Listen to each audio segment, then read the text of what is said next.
All right, let's dive into the amazing world of dance. We're taking a deep dive today into 10 influential dance styles from around the world and the source material we're working with.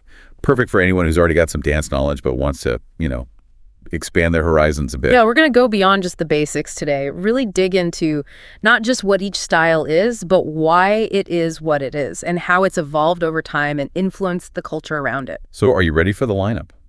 We've got ballet, we've got hip-hop, we've got jazz dance, contemporary dance, salsa, tango, tap dance, Indian classical dance, flamenco, and the waltz. It's a mix that really shows you just how vast the world of dance is in terms of both expression and technique. We'll be uncovering some seriously cool stuff too.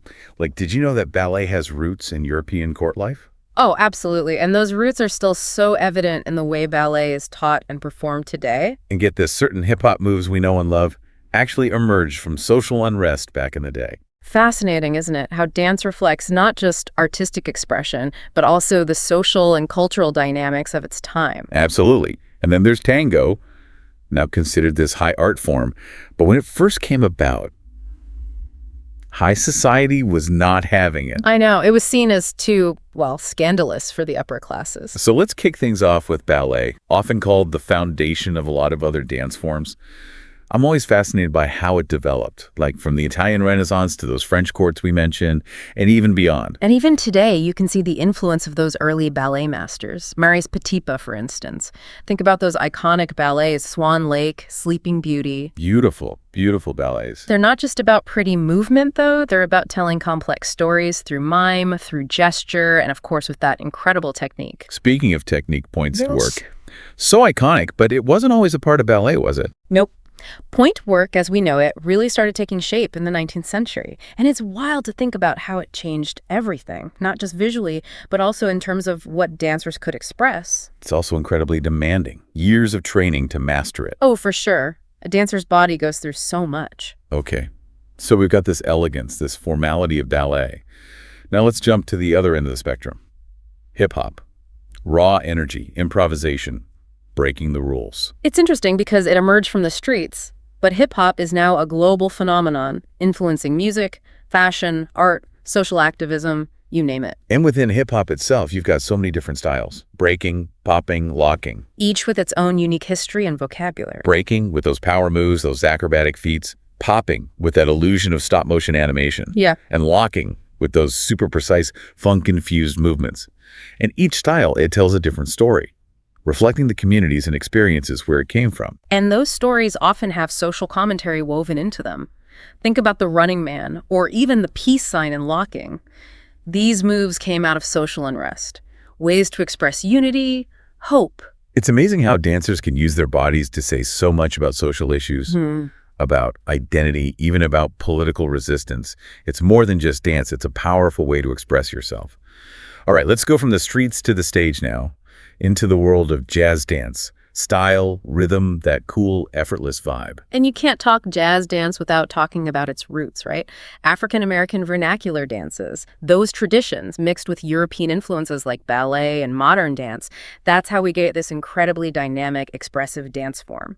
Jazz dance manages to be both highly technical, the intricate footwork, isolations, but also so free-flowing and improvisational. How do they do that? It's that versatility that's allowed it to thrive in so many places. Broadway, concert dance, music videos. Think about those legendary choreographers, too. Jack Cole, Bob Fosse, Alvin Ailey brought such unique visions to the form. Athleticism, musicality, personality. Okay, now let's talk breaking boundaries. Let's dive into contemporary dance. It emerged as a rebellion against the strictness of ballet. It really is all about pushing those boundaries, finding new ways to move, making space for individual expression, not about sticking to a set vocabulary of steps.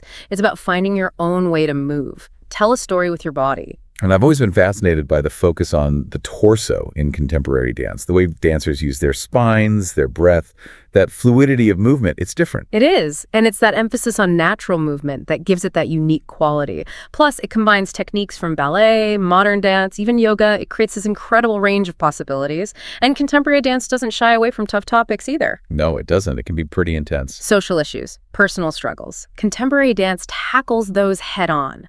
Uses movement to confront difficult things, spark conversations. It's both visually beautiful and intellectually stimulating. Okay, are you ready to feel the heat? Let's head to the world of Latin dance, starting with salsa. Oh, salsa. All energy, rhythm, and connection between partners. Born in the Cuban and Puerto Rican communities of New York City. And it spread like wildfire, becoming a global dance phenomenon. And there's so many styles of salsa. Cuban, Puerto Rican, Colombian, New York style, LA style. It's constantly changing, adapting. And it doesn't matter the style, it's all about that quick footwork, those intricate turns, the way partners talk to each other through the dance, improvising. Physically challenging and incredibly fun. Exactly. And that music, too, gets under your skin. Makes you want to just get up and dance. Okay, from the fiery energy of salsa, let's switch gears to the smoldering intensity of tango. Passion, drama, connection. Tango's got it all. It emerged in the working-class neighborhoods of Buenos Aires, Argentina, late 19th century. And, this dance that was looked down on, it evolved into a globally recognized art form. Amazing. And one of the things that makes it so unique is how it blends structure and improvisation. There's a set vocabulary, but how you interpret and execute those steps, that's up to the couple. Like a conversation happening through movement. Exactly. A conversation about connection, trust, vulnerability. All of that. Sensual, elegant, with those close embraces, the dramatic dips and turns, that walking motion that just seems to glide. And the music. Don't forget the music. So melancholic, so passionate. European and Afro-Argentine influences. It sets the mood perfectly for this incredibly romantic, dramatic dance. Okay, let's change the tempo again. Let's dive into the world of tap dance. It's uniquely American, with roots in African, Irish, and English step dancing traditions. What I love about tap is it's a dance form and a musical instrument. Those metal plates on the shoes, the dancers are making their own rhythms, their own percussive sounds. Each dancer is like a one-person band, and those rhythms can get incredibly complex. Syncopation, improvisation, all those steps, shuffles, flaps, riffs, cramp rolls. And it's amazing how tap has evolved. From vaudeville and minstrel shows to Broadway and concert dance, it keeps reinventing itself. And so many incredible tap dancers have helped shape it. Bilbo Jangles, Robinson, Gregory Hines, Savion Glover, Michelle Dornt. Each one bringing their own style, their own personality. Making it a truly diverse and dynamic art form. Okay, let's go to India now. Let's immerse ourselves in Indian classical dance. Centuries old, rooted in Hindu mythology, spirituality, artistic expression. And there are so many different styles. Bharatanatyam, Kathak, Odissi, Kuchipudi, Mohiniyattam, each with its own history, technique, regional variations. What I find fascinating is that it's not just entertainment, it's storytelling, it's spiritual expression, it's a way of life. Every gesture, every facial expression, every movement has meaning. Symbolism. Right, and those meanings are often drawn from ancient Hindu scriptures, epics, mythology, and the training is so rigorous. Years to master the footwork, the hand gestures, those are called mudras, by the way, and the facial expressions that can convey just about any emotion. It can really transport you, telling these stories through movement and music that have been passed down for generations. And despite those ancient roots, Indian classical dance is still evolving. Contemporary choreographers are finding new ways to interpret it, to make it relevant to modern audiences. Okay. From the intricate beauty of Indian classical dance, let's turn up the heat. Let's dive into the passionate world of flamenco. Born in Andalusia, Spain, and with deep roots in Romani culture. Flamenco is all about raw emotion, percussive energy. That undeniable connection between the dancer and the music. It's steeped in history, too, with influences from Moorish, Jewish, and Gypsy cultures. The intensity, the passion, it demands your attention. It's a dance that expresses everything. Joy, sorrow, anger, love, and the way the dancers use their bodies, their arms, hands, feet. It's captivating. It is. And then you have the percussive elements, the footwork, the hand clapping, the castanets. It creates this driving energy. And then there's the singing, the cantillando. Soulful, expressive. It adds another layer of depth to the whole performance. Flamenco is a dance that really gets under your skin. Yeah. And finally, let's glide into the elegant world of waltz, synonymous with romance, grace, sophistication. It emerged in 18th century Europe, and it didn't take long for it to spread like wildfire across the continent and beyond. But it was controversial. Some people found it scandalous. The close embrace, the flowing movements. I can just picture those grand ballrooms, couples swirling across the floor. Yeah. 3/4 of time. It just exudes elegance and romance. But it's remarkable that even after all this time, the waltz is still so popular. I know, right? Still taught, still enjoyed at weddings, balls, social dances. It's a classic for a reason. It's interesting. We've explored all these different dance styles, and what strikes me is how each one tells a different story. about us, about human expression, cultural heritage, about how dance itself has evolved. It's a reminder that dance is a universal language. It can transcend cultural barriers and connect us to different parts of the world, different moments in history. It's not just entertainment. It's a way to express ourselves, to connect with others, to tell stories, to celebrate what it means to be human. Beautifully put. Welcome back. We've talked about the history, the culture, but now let's get into the nuts and bolts of what makes each of these dance styles tick. Yeah, let's unpack what defines them. The techniques, the movements, the little things that make them so fun to watch, and for some of us, so challenging to learn. Right. Let's start with ballet, often considered the foundation, the starting point for so many other dance forms. One of the things that really sets it apart is that crazy emphasis on precision, alignment, turnout. That rotation of the legs from the hips, it gives ballet dancers those graceful lines. And they make it look so effortless. But trust me, maintaining that turnout while doing those crazy steps, Boy, no. It takes incredible strength, incredible control, and then there's that verticality, lengthening the body, lifting through the spine. It's like they're trying to defy gravity. Exactly, creating that illusion of lightness, of ethereal grace. And we can't forget about Port de Bras. Port de Bras, the graceful arm movements. It's like the arms are telling a story, too. They are. It adds so much to ballet. Expression, artistry, this flow between the upper and lower body. And then you combine that with the footwork, the jumps, the turns, the mime, the gesture. You've got a dance form that's visually stunning, but so demanding. It really is a testament to the dancers, their dedication, artistry. Okay, from the precision of ballet, let's jump over to the raw energy and rhythm of hip-hop. How would you describe the core techniques there? It's tough to pin down.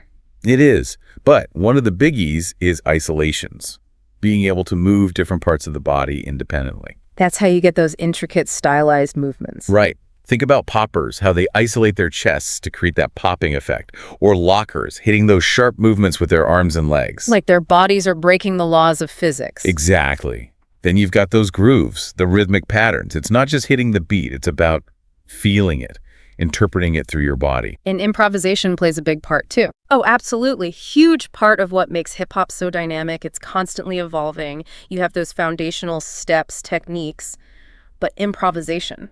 That's where you take those elements and make them your own. Bring your own style, your own creativity, your own story to it. That's why so many people love it. Yeah. It's a dance form that encourages you to be yourself. Mm-hmm.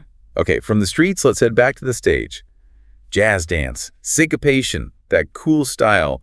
What are the key techniques? Well, isolations are big in jazz too, just like hip hop. But in jazz, they're often smoother, more fluid. It creates this continuous flow of movement and energy. Right, like when jazz dancers isolate their rib cages, their shoulders, their hips, Yeah. even their heads. Exactly. And the footwork, quick, syncopated steps, turns, leaps, kicks. Yeah. That's where you get that energy, that dynamism. And there's often a lot of focus on flexibility, extension, creating those long lines, those dramatic backbends. And you can't deny the influence of ballet on jazz. Oh, definitely. Lots of crossover.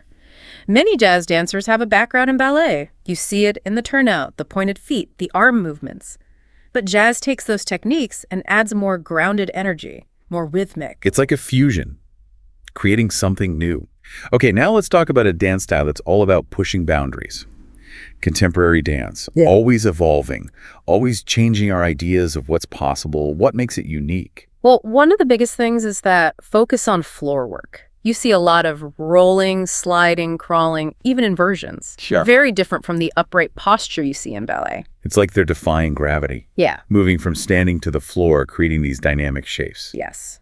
And there's often a lot of emphasis on partnering, weight sharing, dancers supporting each other, lifting each other. It's a beautiful thing to see, that trust. It is. And then you have the breath, the release that's really integrated into the movement. More so than other styles. Absolutely. Breath initiates movement, creates flow, adds this emotional quality, and that idea of release, letting go of tension, allowing the body to move freely, that's so important in contemporary dance. Surrendering to the movement. Okay, let's change it up. Let's go to a Latin nightclub and talk salsa.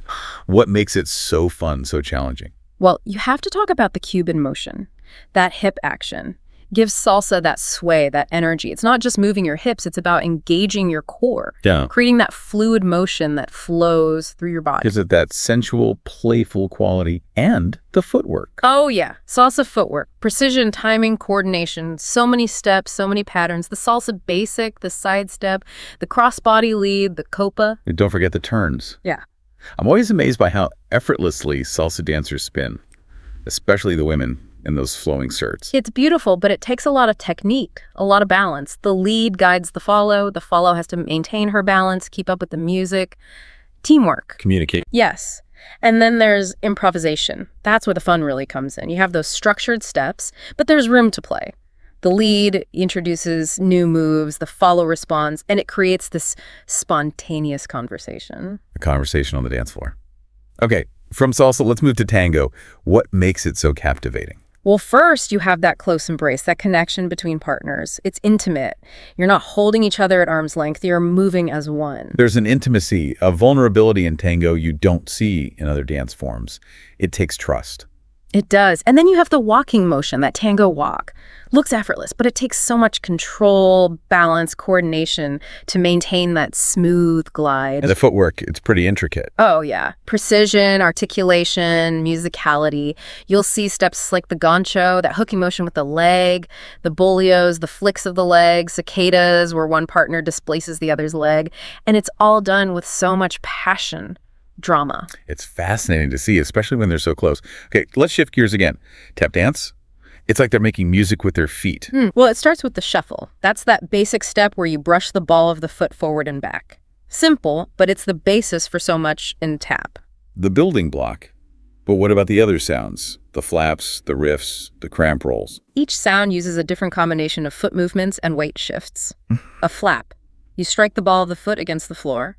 A riff, a series of quick percussive taps. And the cramp roll. That one always gets me. Speed, precision, control. You need it all for a clean cramp roll. Then you get into the more advanced stuff. Wings, pullbacks, time steps. They can create so many sounds with their feet, like their bodies are instruments. Okay, India.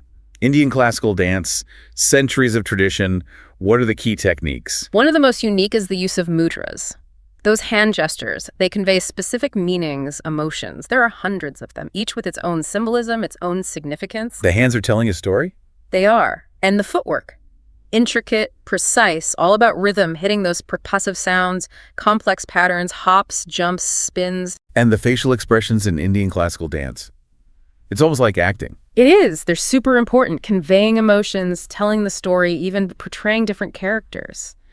The training is just as intense as the physical training, learning to control every muscle to get the right expression. There's so much detail, so much nuance. Okay, from the subtlety of those hand gestures, let's go to the passion of flamenco. What makes it so special? Well, the footwork is huge in flamenco. Those powerful percussive steps, the zapateados, creating that rhythm. It's not just stomping, it's creating intricate patterns, accents, variations in the speed, the rhythm. They create so many sounds. And the arms, the hands, those movements seem just as important. They are. Those movements are called braccio. They're all about creating elegant lines, expressing emotion, adding to the rhythm, the percussion, and then there are the palmas, the hand clapping. Like they're creating this symphony with their bodies. And the upper body. Oh, yeah. Chest, shoulders, head. They all play a part in flamenco, expressing the emotion of the dance, the proud head, the graceful arms, the powerful footwork, the facial expressions. It's a very expressive dance form. Power, grace, raw emotion. It's all there. And finally, let's talk waltz. Elegant, flowing, three-quarter time. One of the key techniques is the rise and fall. That up and down motion that gives the waltz its sway. It's not bouncy, it's smooth, controlled, creates a sense of lightness, elegance. Makes it so dreamy. And all that turning. Right. The waltz is all about rotating around the dance floor, counterclockwise. The turns are smooth, continuous, creating that swirling effect. Gliding across the floor. But the footwork must take a lot of coordination. It does. Specific sequence of steps. The lead steps forward to the side, then closes the feet. The follow mirrors those steps. It's synchronized movement. So those simple steps, when done right, create something beautiful. It's amazing when you think about it how each style has its own way of moving the body, its own vocabulary, its own rhythm, its own way of expressing emotions. It is. And it's amazing how those techniques have changed over time. Different cultures, different music, different artistic visions. And that evolution continues. Contemporary dancers and choreographers are still pushing the boundaries. It's a great time to be a dancer, or even just a fan of dance. Welcome back to our dance adventure. We've journeyed through history, culture, even gotten into the technical side of these incredible dance forms. A whirlwind tour. But what's even more interesting, I think, is how dance goes beyond the stage, beyond the studio. Right. It's about more than just steps in music. Exactly. It has this power to impact society, to enrich our lives in so many ways. It's something I've been thinking about as we've been talking. For one, dance can really promote understanding between cultures. Empathy. Oh, absolutely. When you watch Bharatanatyam or flamenco, you're not just watching a performance, you're getting a glimpse into another culture. Another way of expressing emotions, another way to tell a story. It challenges our preconceptions, opens our minds. And beyond that cultural understanding, dance can be this incredible tool for personal growth, self-discovery. I've experienced that. When you move your body, feel the rhythm, express yourself, it's liberating, empowering. It helps you connect with your body, explore your emotions. It can even build confidence. And for some people, it's a form of therapy. A way to process trauma or just difficult emotions. And let's not forget the physical benefits. Right. Staying active, improving coordination, building strength, flexibility. A workout for body and mind. And it's for everyone. You don't have to be a pro to enjoy it, to benefit from it. And I love how dance brings people together, creates a community. Whether it's a class, a performance, or just dancing with friends, there's that shared experience, that connection. And speaking of connection, dance can be a platform for social activism too. Oh, yeah. Throughout history, dance has been used to raise awareness, challenge the status quo, inspire change. The protest dances during the civil rights movement. Contemporary works that tackle things like gender inequality, climate change, social justice. Dance can give a voice to the voiceless and inspire action. So, as we wrap up this deep dive, I'm just in awe of the power of dance, the beauty. Me too. It's an art form that goes beyond words, beyond culture. It's about expressing ourselves, connecting, telling stories, celebrating what it means to be human. If you've been inspired or something's resonated with you, go explore the world of dance more. Take a class, see a performance, put on some music, and just move. You might be surprised how it can change your life. Thanks for joining us on this incredible journey into the world of dance.